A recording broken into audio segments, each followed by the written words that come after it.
नमस्कार दोस्तों। हमने फर्स्ट पार्ट जो suitability test senior clerk mechanical department के लिए नॉर्दर्न रेलवे में आयोजित किया गया था लखनऊ डिवीजन के द्वारा, उसके फर्स्ट पार्ट को हमने सॉल्व कर लिया था। अब हम इसके सेकेंड पार्ट को सॉल्व करेंगे। ठीक है, तो फर्स्ट पार्ट अगर आपने सॉल्व कर लिया है और ब्लॉग पे जाके आपने सॉल्व किया है तो हम सेकेंड पार्ट को देखेंगे और उसको सॉल्व करेंगे। तो चलिए हम 51 नंबर सवाल पे चलिए हम 51 नंबर सवाल पे आ गए हैं। और इस वीडियो को स्किप मत कीजिएगा क्योंकि इसके अंदर काफ़ी अच्छे से सवाल हैं जो आपके आने वाले एग्जामों के लिए काफ़ी लाभदायक होगा। और अगर आपका एग्जाम नहीं है तो आप अपने नॉलेज में एनहांस करने के लिए, वृद्धि करने के लिए इस वीडियो को पूरा देख सकते हैं और अंत तक देख सकते हैं। ये वीडियो लंबा हो सकता है क्योंकि 110 क्वेश्चनों में से 50 को हमने सॉल्व किया था और बाकी के जो 51 से 110 हैं उनको आज हम सॉल्व करेंगे और इसके A1 वीडियो में ही इसको कंक्लूड करके आगे बढ़ेंगे। तो चलिए हम क्वेश्चन नंबर 51 पे चलते हैं, जिसमें क्या लिखा है पढ़ते हैं। हरियाणा राजभाषा के प्रयोजन के लिए बार्डेकेज किस क्षेत्र में आता है? तो हरियाणा जो है वो क क्षेत्र में आता है। ठीक है, क क्षेत्र में आता है। राजभाषा अधिनियम किस वर्ष में पारित हुआ था? तो राजभाषा अधिनियम 1963 में पारित किया गया था। ठीक है, चलिए क्वेश्चन नंबर 53 है। प्रत्येक वर्ष हिंदी दिवस कब मनाया जाता है? तो 14 सितंबर को मनाया जाता है। ठीक है, चलिए क्वेश्चन नंबर 54। संविधान की 8वीं अनुसूची में अब तक कितनी भाषाओं को शामिल किया गया है? तो 22 है, 22 भाषाओं को शामिल किया गया है। राजभाषा नियम के अनुसार अंडमान निकोबार द्वीप समूह किस क्षेत्र में आता है? तो क क्षेत्र में आता है। अरुणाचल प्रदेश की राजभाषा अंग्रेजी है, ये सही है। ठीक है, राजभाषा के कार्यान्वयन समिति की बैठक की आवधिकता क्या है? तो क्वेश्चन नंबर 57 का आंसर है 3 महीने। ठीक है, हिंदी टंकक परीक्षा यानी कि हिंदी टाइपिंग परीक्षा निजी तौर से उत्तीर्ण करने पर मिलने वाली एक मुफ्त राशि क्या है? तो ये 1600 रुपये है।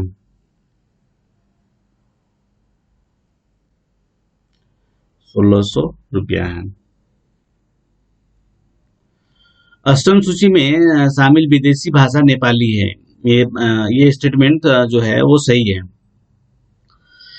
किसी संख्या का वर्ग दो संख्याओं 10 और 6 के वर्गों के अंतर के बराबर है, वह संख्या कौन सा है? तो 10 का वर्ग जो होता है वो 100 होता है। ठीक है, 10 का वर्ग जो है वो 100 होता है। यहाँ पे हम सॉल्व करने का प्रयास करते हैं। 100 होता है और 6 का जो स्क्वायर होता है, वर्ग होता है, वो 36 होता है। तो फिर अगर इसको माइनस करेंगे तो ये आ जाएगा 64 जो है वो 8 का क्यूब है, 8 8 64, 8 या 64 होता है। तो हमारा जो आंसर होगा वो बी होगा। ठीक है, चलिए क्वेश्चन नंबर 61 है। फुल फॉर्म ऑफ यूआरएल जो होता है यूनिफॉर्म रिसोर्स लोकेटर होता है। ये जो है ये वेव की दुनिया से रिलेटेड सवाल है, यानी कि कंप्यूटर से रिलेटेड सवाल है। ठीक है, चलिए क्वेश्चन नंबर 62 को सॉल्व करते हैं। Stock item are allotted 8 digit PL number होता है प्राइस लिस्ट नंबर, तो ये सही है, 8 डिजिट होते हैं इसके अंदर। ठीक है, question number 63। The value of 9 square minus 1 is equal to. तो इसको अगर सॉल्व करेंगे तो ये 9 9 जा 81 हो जाता है। 81 माइनस 1 इक्वल टू 80। तो हमारा जो सही आंसर होगा वो बी होगा। ठीक है, चलिए क्वेश्चन नंबर 64 को सॉल्व करते हैं हम। ए shopkeeper offers a discount of 10% on his article. Okay, right. The market price of the article is 450। The selling price should be. तो आप इसे सॉल्व करेंगे तो यहाँ पे हम सॉल्व करते हैं। चलो ठीक है। ये अगर 450 का 10% अगर आप लेते हैं तो आपके पास जो है सॉरी ये 45 रुपीज हो जाएंगे। ठीक है। अगर 450 माइनस 45 करेंगे तो जो आएगा वो आएगा 405। ये इसका सही आंसर होगा। ठीक है, आप बना के देख लीजिएगा, यहां मैं रफली बता रहा हूं आपको। ठीक है। Question number 65। ठीक है, 65 है, मेरा आज अंग्रेजी पढ़ने का मन नहीं है का अंग्रेजी में अनुवाद क्या होगा। ठीक है, अनुवाद। तो इसका जो सही आंसर जो होगा यहाँ पे पढ़ने का मन नहीं है, तो जो डोंट वाला जो ऑप्शन है, तो फर्स्ट ए और बी तो ऐसे ही डोंट नहीं है उसके अंदर, तो निकल जाएंगे। अब सी और डी है। ठीक है, तो पढ़ने का मन नहीं है, I do not feel like study English today, तो ये सही सेंटेंस बनता है। ठीक है, अगर आप इसका अनुवाद करते हैं तो। राइट।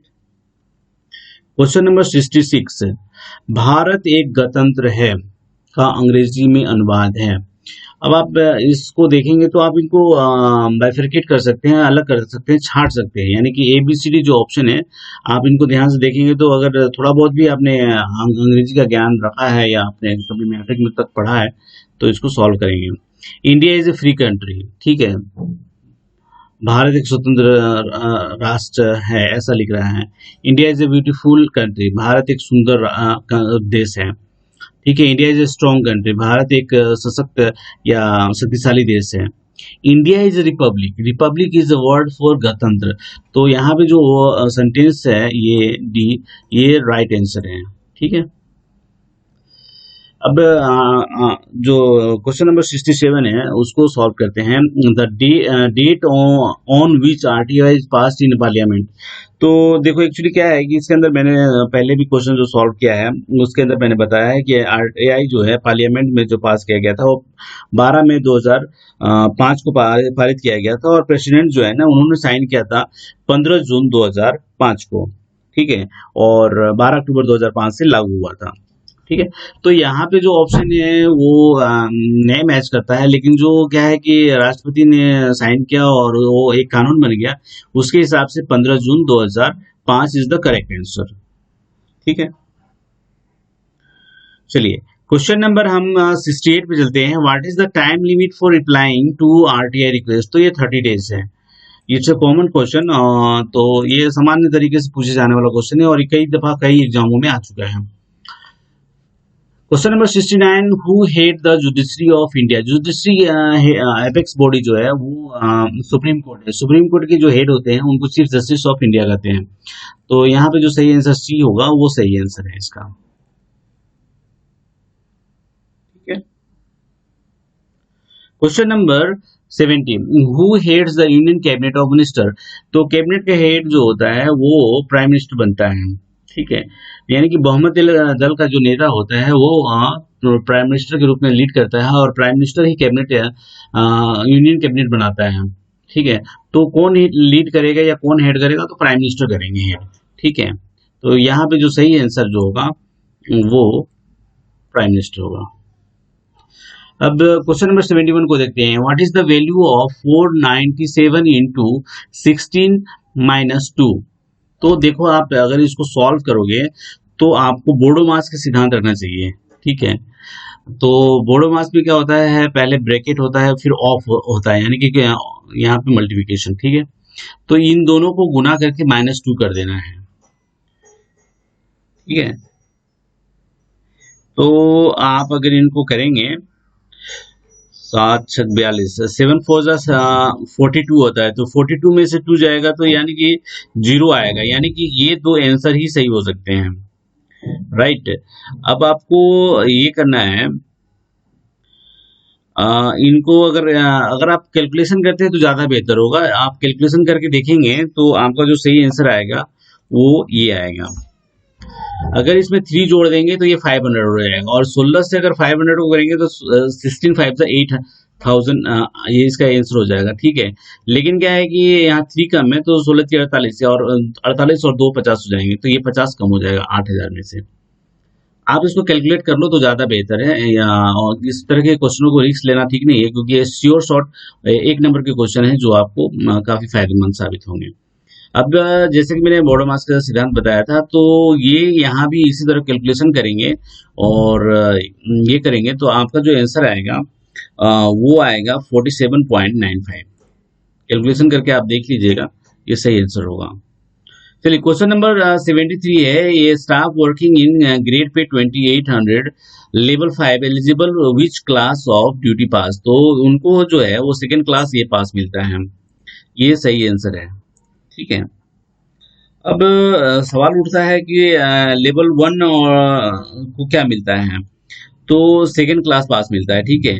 और इनको जो है लेवल 2 से लेकर लेवल 5 तक के लिए सेकेंड क्लास ये पास मिलता है, ठीक है। तो ये सही आंसर होगा। तो चलिए हम आगे चलते हैं। Question number 74, eight percent what is the percentage of government contribution in NPS, तो अभी जो है वो 10% है, ठीक है। ये पहले 14% हुआ करता था। तो 1 अप्रैल 2019 से उन्होंने कंट्रीब्यूशन जो है 14% बढ़ाया था, लेकिन अभी लास्ट ईयर कोविड की वजह से उन्होंने 10% पे ला लिए थे। तो जो उन्होंने वो बढ़ाया था, जो 14% उन्होंने किया था, तो वो था आरबीए नंबर 25/2019, जो 4/4/2019 को जारी किया गया था। तो हमारा सवाल एट प्रेजेंट है, यानी कि 2021 से पूछा जा रहा है, तो हमें 10% ही सरकार के तरफ से कंट्रीब्यूशन इसमें मिल रहा है, और 10% हम देते हैं, जिसमें 10% प्लस डीए होता है। क्वेश्चन नंबर 75 है, may the maximum number of LP can be deposit in the leave account of an employ, तो एक्चुअली क्या है कि 300 ही होना चाहिए, लेकिन यहाँ 300 प्लस दिया है, तो ये भी क्रेडिट होता है, ठीक है। तो हमारा जो आंसर जो होगा वो ये होना चाहिए। वैसे जनरली जो पूछा जाता है वो 300 ही पूछा जाता है, ठीक है। चलिए क्वेश्चन नंबर 76 को देखते हैं। Where is the capital of following these countries, यानी कि क्वेश्चन नंबर 77 और 76 के लिए पूछा जा रहा है कि इन देशों के जो देश हैं इनका राजधानी कहाँ है। तो ऑस्ट्रेलिया की राजधानी जो है वो कैनबरा है, ठीक है। आप नैरोबी तो नहीं हो सकता है, डबलिन भी नहीं हो सकता, पोर्ट लुइस भी नहीं हो सकता, क्योंकि कैनबरा ही इसकी राजधानी है। चलिए क्वेश्चन हम देखते हैं 77, जिम्बाब्वे की राजधानी जो है वो हरारे है, ठीक है। तो ये सही इसका आंसर है। एमएससीबी फुल फॉर्म है modified assured career progression scheme, यानी कि इसका जो सही आंसर होगा वो सी होगा। चलिए क्वेश्चन नंबर हम 79 पे आ गए हैं। What is the maximum percentage of pension can be commuted, तो ये बहुत ही सुपर हिट क्वेश्चन है और ये अक्सर पूछा जाता है, आपको पता ही होगा। नहीं है तो जो नए हमारे व्यूअर हैं उनके लिए 40% हम बताते हैं, ठीक है। ये सही आंसर है। अब क्वेश्चन नंबर 80 है, the modern rail coach factory is situated in the state of, तो ये उत्तर प्रदेश में, उत्तर प्रदेश के रायबरेली जगह पे इनको मॉडर्न रेल कोच फैक्ट्री की स्थापना की गई है, ठीक है। क्वेश्चन नंबर 81 को देखते हैं। एक government employee whose date of birth is 1 July shall be retired on superannuation on the last day of the month, तो जो पहली तारीख को किसी का भी जन्म होगा तो वो पिछले महीने ही रिटायर हो जाएगा। अगर 1 जुलाई है तो जून में उनका रिटायरमेंट होगा, ये नियम कहता है, ठीक है। और अगर 2 जुलाई भी अगर होता तो वो उसी महीने के आखिरी तारीख को रिटायर होते हैं, ये रूल है। इसे थंब रूल मान लीजिए, और इसमें ज्यादा दिमाग लगाने जैसा कुछ भी नहीं है। अगर चाहिए तो वो रूल्स आपको एस्टेब्लिशमेंट मैनुअल वगैरह में मिल जाएंगे या कोड में मिल जाएंगे। चलिए क्वेश्चन नंबर हम 82 पे चलते हैं। The headquarter of Indian railway is located on said, तो जो रेलवे हेडक्वार्टर है, जो एपेक्स बॉडी है, वो रेलवे बोर्ड जो है वो न्यू दिल्ली में है, ठीक है। और ठीक है, चलिए साउथ सेंट्रल रेलवे की राजधानी साउथ सेंट्रल रेलवे की हेडक्वार्टर जो है वो हैदराबाद में है। मुंबई में 2 रेलवे क्या है, सेंट्रल रेलवे और वेस्टर्न रेलवे, वेस्टर्न रेलवे का चर्च गेट है और सेंट्रल रेलवे का मुंबई वीटी है। ठीक है, चलिए क्वेश्चन नंबर हम 83 को देखते हैं। A government employee will become entitled for increment on completion of his service for. तो जनरली क्या है कि 1 साल की सर्विस हो जाने के बाद नेक्स्ट इंक्रीमेंट मिलता है, तो वो कैलेंडर ईयर होता है। कैलेंडर ईयर भी नहीं कर सकते हैं, लेकिन क्या है कि यहाँ पे जो ऑप्शन है उसमें सबसे बेस्ट ऑप्शन ये है कि अगर 6 महीने के हो गए हैं सर्विस, अगर प्रमोशन होता है और फिर वो सब होता है, तो 6 महीने और मोर का ही ऑप्शन है। ठीक है, या 1 साल का। तो इसमें एंटाइटलमेंट ऑफ इंक्रीमेंट जो है वो 180 डेज कंप्लीट हो जाने के बाद उनको मिल सकता है, आप ये समझ लें तो ज्यादा बेहतर है। तो ये हमारा जो ऑप्शन, मैं जो मॉडल आंसर लगा रहा हूँ वो मैं बी नंबर लगा रहा हूँ, 6 मंथ एंड मोर। अब आप में से कोई सवाल मत करना कि भाई ये कैलेंडर ईयर या मोर एंड ओवर होना चाहिए। ठीक है, वैसा कुछ है नहीं, क्योंकि 1 जनवरी और 1 जुलाई को हमारा इंक्रीमेंट लगेगा अगर हमने 180 दिन की सर्विस कंप्लीट कर ली है तो, या फिर अगर नहीं होता है तो फिर मुझे नेक्स्ट ईयर का वेट करना पड़ेगा। ठीक है, तो ये अभी question number 84, paternity leave shall be abled of with in. तो जो पैटर्निटी लीव जो 15 दिन मिलती है वो हमें 6 महीने के अंदर ले लेना चाहिए, अदरवाइज ये लैप्स हो जाएगा।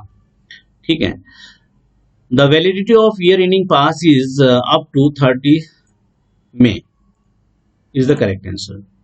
Okay.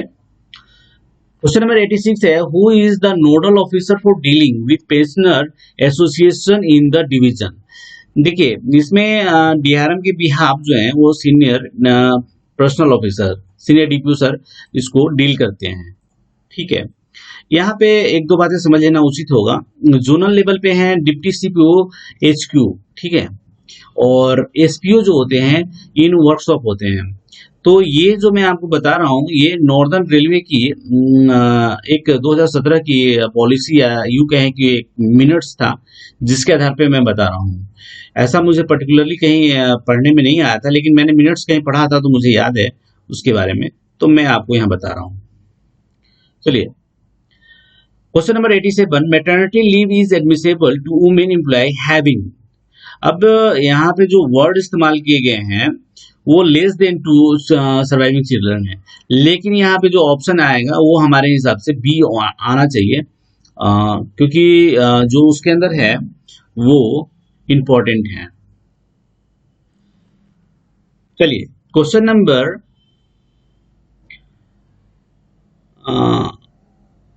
Question number 88, reimbursement of tuition fee is payable after completion of.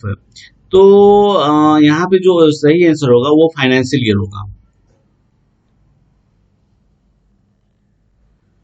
यहाँ पे जो आंसर होगा वो फाइनेंशियल ईयर होगा, क्योंकि जो सर्कुलर है उसमें वर्ड इस्तेमाल किया गया है, the reimbursement of CEA and hostel subsidy will be done just once in a financial year after completion of the financial year. तो यहाँ पे जो सही आंसर होगा वो फाइनेंशियल ईयर होगा। ठीक है, ये एक इम्पोर्टेंट सवाल है और ये आने वाले भविष्य में बहुत सारे एग्जामों में ये आने वाला है, तो पॉइंट इसको आप कहीं डायरी में लिख लें और ये याद कर लिया तो ठीक है आपने। चलिए क्वेश्चन नंबर हम 89 को देखते हैं, LP charge at the rate dash days per month. तो जो हमको 15 दिन मिलते हैं, अगर 15 दिन को अगर 6 महीने से डिवाइड करेंगे तो 2.5 डेज पर मंथ का निकल जाएगा। ठीक है, ये इसका सही आंसर है। क्वेश्चन नंबर 90 है, SF3 इज गिवन फॉर। तो जो SF3 है ना ये एक इंटरेस्टिंग स्टैंडर्ड फॉर्म है और ये चार्जशीट देने वाला नहीं इस पे साइन करता है, चार्जशीट लेने वाला साइन करता है, क्योंकि ये सब्सटेंस अलाउंस का एक सर्टिफिकेट है। इसके लिए वर्ड इस्तेमाल किया जाता है कि certificate to be furnished by suspended railway employ. ठीक है, जब आपको सस्पेंड किया जाता है तो आपको ये बताना होता है कि भाई हम कहीं और नौकरी नहीं कर रहे हैं और मुझे सब्सटेंस अलाउंस की निर्वहन भत्ते की जरूरत है। ठीक है, तो ये इसलिए साइन किया जाता है।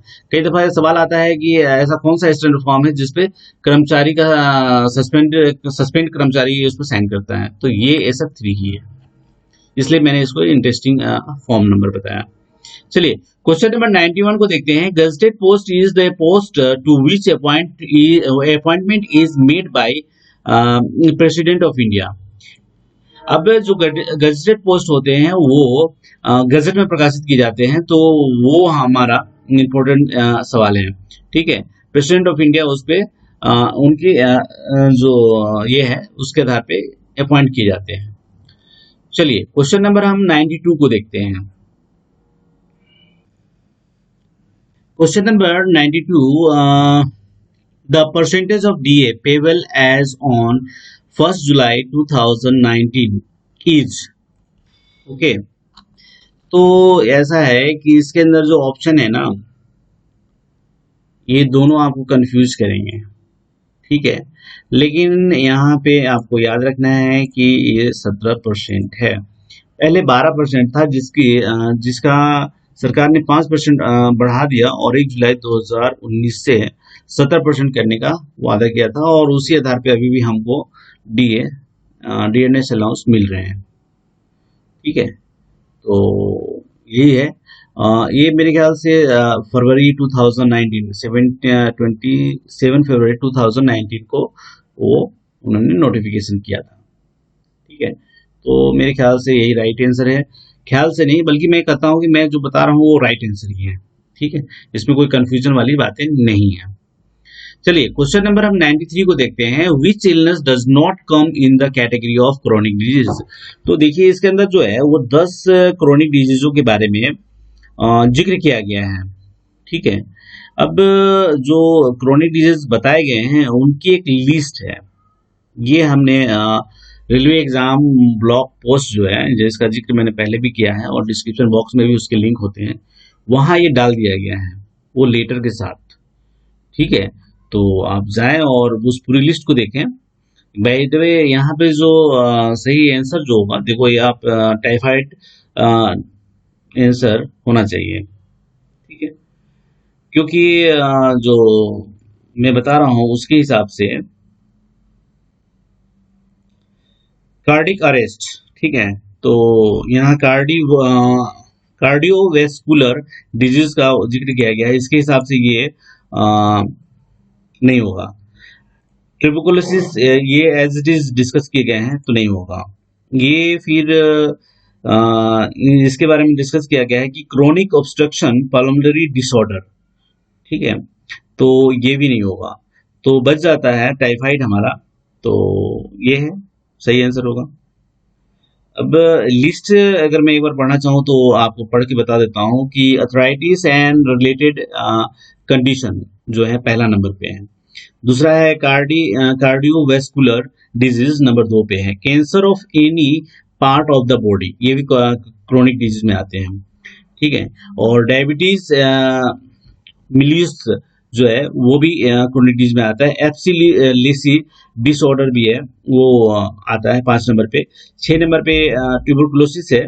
7 पे ओबेसिटी क्रोनिक वेट लॉस है, और 8 नंबर पे एड्स है। 9 पे ओरल हेल्थ प्रॉब्लम है, और 10 पे क्रोनिक स्किन डिसऑर्डर है। ठीक है, तो ये सही आंसर है। ये मैंने इसलिए डिस्कस किया कि इस पे मैंने 2-3 एग्जामों में क्वेश्चन जो है देखा है और उनको मैंने सॉल्व भी किया है।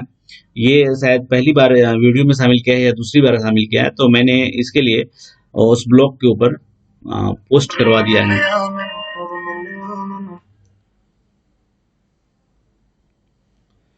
तो चलिए क्वेश्चन नंबर 94 को देखते हैं। ये A child cannot be engaged in any kind of employment below age of 14. Sorry, ये इसका सही आंसर होगा।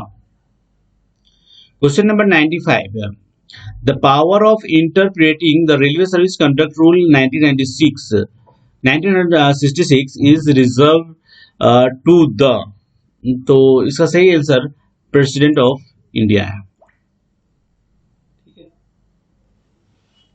इसका सही आंसर है। चलिए क्वेश्चन नंबर हम 96 की तरफ बढ़ते हैं। In a selection, the successful candidate scoring marks 80% and above shall be graded as outstanding. ठीक है, उत्कृष्टता को प्राप्त करता है ये बंदा जो 80% मार्क लाएगा। तो आपका भी यही टारगेट होना चाहिए कि 80% एंड वो आप सॉल्व करें, काफ़ी अच्छी तैयारी करें।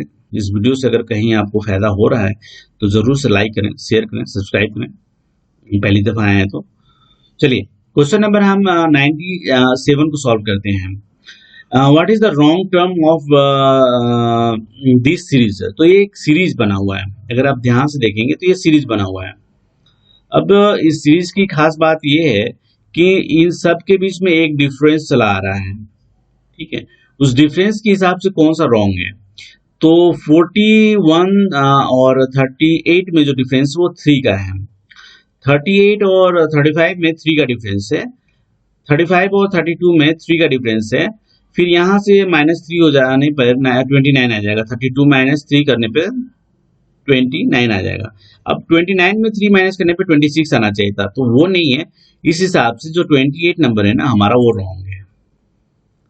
चलिए क्वेश्चन नंबर 98 है कि 400 को अगर 0 से गुना करेंगे और फिर उसके आगे 2 से और उसके आगे 7 से गुना करेंगे तो कितना आएगा। तो ये जो 0 से अगर गुना करते हैं तो ये 0 ही आता है। इसका सही आंसर ये है। लेकिन अगर यहाँ पे 1 होता तो सही आंसर हमारा ये होता, क्योंकि 7 2 जा 14, 14 4 जा 56 एंड 2 जो 0 0 है वो यहाँ पे आ जाते हैं, तो ये सही आंसर होता। लेकिन यहाँ 1 नहीं है, तो इस हिसाब से हमारा 0 का 0 ही आंसर होगा। Is the correct answer right now. Question number 99, 93 plus 3 bracket and 2 equal to what. तो यहाँ पे जो सही आंसर है कि 93 प्लस 7 अगर करते हैं तो 100 हो जाते हैं। तो मैंने पहले ही बताया कि बोडोमास का जो नियम है उसको फॉलो करना चाहिए किसी भी क्वेश्चन को मैथ में सॉल्व करते हैं इस तरह के क्वेश्चनों के लिए। तो 100 plus 100 93 plus 7 equal to 100 into 2 equal to 200 is the correct answer. ये इसका सही आंसर होगा। सही है। चलिए क्वेश्चन नंबर हम 100 को देखते हैं। The ratio of two numbers is 3 equal to नहीं ratio 3:4 and their sum is 560. Find out the large number. अब यहाँ पे कह रहा है कि दो नंबर जो 3 और 4 के रेशियो में दिए गए हैं, अनुपात में दिए गए हैं, तो उनका अगर जोड़ 560 है तो सबसे बड़ा कौन सा है। तो अगर अब इनको देखें 3 और 4 को जोड़ते हैं तो यहाँ पे आता है 7 आता है, यहाँ पे 7 आएगा। 7 इक्वल टू 560, ठीक है, सॉरी इतना। तो 1 बराबर कितना होगा। तो अगर आप इनको अगर डिवाइड करते हैं 7 से तो जो इक्वल टू आएगा वो 80 का आएगा, ठीक है। अब 80 में 3 और 4 में सबसे बड़ा है 4, तो अगर इनको इंटू करते हैं, ठीक है, इंटू करते हैं 4 से, तो जो आंसर आएगा वो होगा 3020। तो यहाँ पे जो होगा वो इसका ये सही आंसर होगा, राइट। चलिए question number 101, speed of A car is 60 kilometres. एक कार की जो गति है वो 60 किलोमीटर पर घंटे है, प्रति घंटे है। The distance covered in 1 our and 15 minutes is. तो 1 घंटा 15 मिनट में वो कितना जाएगा, यानी कि 60 किलोमीटर जाता है 1 घंटे में, यानी कि 60 मिनट में 60 किलोमीटर जाता है, तो 75 मिनट में कितना जाएगा, तो 75 किलोमीटर जाएगा। हर मिनट वो 1 किलोमीटर चलता है। अगर इसको आप बनाने की कोशिश करेंगे तो बना के ज़्यादा अच्छा रहेगा, क्योंकि मैथ के क्वेश्चन श्योर शॉर्ट होते हैं, तो इसमें गलती होने की संभावना बिल्कुल भी नहीं होती है। तो आप जरूर बना के इनको करें तो आपको समझ में आ जाएगा, ठीक है। अगर मैं समझाने का प्रयास करूं तो 60 किलोमीटर जाती है कितने मिनट में, तो 60 मिनट में जाती है, ठीक है। अब यहाँ पे देखते हैं कि जो 1 आवर प्लस 15 मिनट्स है उनको अगर जोड़ते हैं तो 60 प्लस 15 यानी कि 75 मिनट में वो कितना जाएगा। तो सिमिलरली है, अगर 60 मिनट में 60 किलोमीटर जाता है तो 75 मिनट में 75 किलोमीटर जाएगा। तो ये इसका सही लॉजिक था आपका। अगर आप इसे बनाते हैं तो आप समय और दूरी से इसको सॉल्व कर सकते हैं, तो वो कोई इशू नहीं आएगा, ठीक है। क्वेश्चन नंबर हम 102 पे आ गए हैं। When the first train started in India. तो 1853 में पहला ट्रेन चला था, ठीक है। इट्स अ कॉमन क्वेश्चन और ये बहुत बार जानबूझ के ही पूछे जाते हैं ताकि कितने लोगों को पता है। चलिए क्वेश्चन नंबर 103 को सॉल्व करते हैं। Which country has the largest railway network. तो जो ये यूएसए है ना, इसके पास सबसे ज्यादा लार्जेस्ट नेटवर्क है। ठीक है, और एशिया में अगर देखेंगे तो चाइना के पास है, उसके बाद इंडिया के पास है। ठीक है, तो सही आंसर यही है। चलिए क्वेश्चन नंबर 104 है, what is the full form of PNR. PNR है ना, पैसेंजर नेम एंड रिकॉर्ड है। तो हमारा जो सही आंसर है वो यहाँ पे है। ठीक है, पैसेंजर के साथ ही आरएससी भी आता है, रजिस्टर अगेंस्ट कैंसिलेशन। तो ये एक इंपॉर्टेंट सवाल है। अब आपको बताना है कि आरएससी जो है वो किस ट्रेन में लागू नहीं होता है। अगर कोई कमर्शियल के स्टाफ देख रहे हैं तो वो जरूर कमेंट करें और बताएं, या फिर मेरे व्हाट्सएप नंबर पे आप डायरेक्ट मुझे बता सकते हैं। देखिए क्वेश्चन नंबर 105, एमएससीपी कौन से वेतन आयोग द्वारा शुरू किया गया है। वेतन आयोग द्वारा शुरू किया गया है। तो यहाँ पे जो आंसर होना चाहिए वो 6 CPC होना चाहिए, यानी कि छठे वेतन आयोग से इसका आंसर सही होना चाहिए।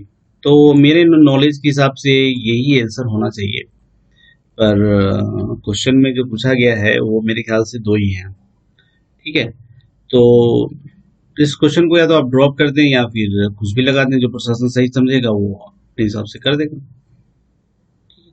तो ये चलो मैं ब्लॉग में इसको सीधा कर दूंगा तो आप लोगों के लिए इजी हो जाएगा, तो ब्लॉग पे आप जाकर देख लेना। चलो क्वेश्चन नंबर 106 को देखते हैं कि एमएससीपी के तहत कौन सी श्रेणी रेलवे कर्मचारी कौन सी श्रेणी के रेलवे कर्मचारी शामिल नहीं है। तो जो ऑर्गेनाइज्ड ए जो श्रेणी है ना, इसमें शामिल नहीं है। ठीक है, और इसके कुछ लिमिटेशन है, तो वो भी पढ़ना उचित होगा इन दिस रेफरेंस। तो चलिए क्वेश्चन नंबर 107 को देखते हैं। एमएससीबी के तहत कुल कितने यूनियन अनुज्ञेय हैं, यानी कि कितने प्रमोशन कितनी बार दिया जा सकता है। तो 3 बार दिया जा सकता है, 10, 20 और 30 साल के टाइम में। ठीक है, अब हम क्वेश्चन नंबर 108 पे आ गए हैं। अब graduation under MSCP is payable on interval of how many years. तो हाँ, अभी जो हम बात कर रहे थे वही क्वेश्चन आ गया कि ये कितने कितने साल, मतलब 3 बार मिलेंगे तो कौन कौन से साल में मिलेंगे। अभी जो मैं बता रहा था कि 10, 20 और 30वें साल की सर्विस पे ये मिलेगा। तो चलिए क्वेश्चन नंबर हम 109 को देखते हैं, और 109 कहता है कि प्रेम का पूरा नाम क्या है, यानी कि प्रेम एस्टेंट कैसे करता है। तो participation of railway employees in management, ये इसका सही है जो हमारा ए ऑप्शन में उपलब्ध है। तो यही इसको ले लेते हैं। 1010 को देखते हैं। ये क्वेश्चन कंप्लीट नहीं हो रहा है, तो दोस्तों ये इसका सही क्वेश्चन बना है अभी। Who is the president of Prem meeting at divisional level. तो मैं आपको बताना चाहूंगा कि एक सिंपल सा फॉर्मूला आप याद करो प्रेम का, जो है डिविजनल लेवल से अगर स्टार्ट करेंगे तो डीआरएम यहाँ पे होंगे, अगर जोनल लेवल पे होंगे तो जीएम होंगे, और अगर रेलवे बोर्ड लेवल पे होगा तो सीआरबी होंगे। ठीक है, तो ये एक सिंपल सा फॉर्मूला है कि ऊपर से सीआरबी, जीएम, डीआरएम जो हेड होते हैं वो प्रेम की मीटिंग के चेयरमैन होते हैं। ठीक है, इससे पहले हमने जो क्वेश्चन सॉल्व किया था वो था एक, उसको हम देख लेते हैं फिर से। क्वेश्चन नंबर 105, एमएससीपी कौन से वेतन आयोग द्वारा शुरू किया गया है। तो जो क्वेश्चन अधूरा था इसको पूरा किया गया अभी अभी। ये है छठे वेतन आयोग से ये किया गया है, शुरू किया गया है। तो इसका सही आंसर यही है। चलिए आप इस वीडियो तक अंत तक आए हैं तो आप कमाल के हैं, क्योंकि आप एक सीरियस कैंडिडेट हैं। तो मैं आपके उज्जवल भविष्य की कामना करते हुए आपको थैंक यू देते हुए आपको रिक्वेस्ट करूंगा कि लाइक कीजिए, सब्सक्राइब कीजिए, शेयर कीजिए, अपने नियर डियर को शेयर कीजिए, ताकि आपको ऐसा नहीं लगे कि आपने कुछ गलत किया है। ठीक है, तो ये शेयर करना आपके हाथ में है, रिक्वेस्ट करना मेरे हाथ में है। आप इस तक आए हैं तो बहुत अच्छी बात है, और इसी तरह की वीडियो आते रहेंगे। अगली वीडियो शायद राजकोट डिवीजन में आयोजित सीनियर क्लर्क के एग्जाम का होगा, जो next video on the line up है। चलो, thank you so much for watching.